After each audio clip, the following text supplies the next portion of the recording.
கந்தூரி திருவிழாவில் சாதி மத பேதமின்றி கலந்து கொண்ட அனைவருக்கும் சமத்துவ அசைவ விருந்து.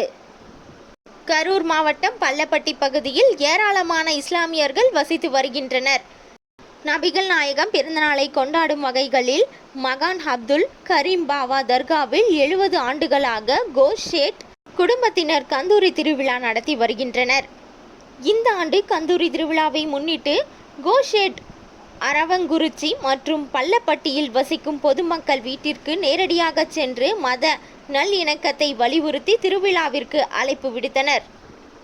அதனைத் தொடர்ந்து இன்று 60 கிலோ ஆட்டுக்கறி மற்றும் 200 கிலோ அரிசியுடன் 700 நபர்களுக்கு விருந்து தயார் செய்யப்பட்டு அதில் அரவங்குறிச்சி மற்றும் பள்ளப்பட்டி சுற்றுவட்டார பகுதிகளில் இருந்து ஏராளமான பொதுமக்கள் ஜாதி மத வேறுபாடுகள் இன்றி கலந்து கொண்டனர். விழாவில் கலந்து கொண்டவர்களுக்கு அசைவு விருந்து பரிமாறப்பட்டது. அனைவரும் ஒன்றாக கூடி அமர்ந்து விருந்தில் வழங்கப்பட்ட அசைவ உணவை உண்டு மகிழ்ந்து சென்றனர்.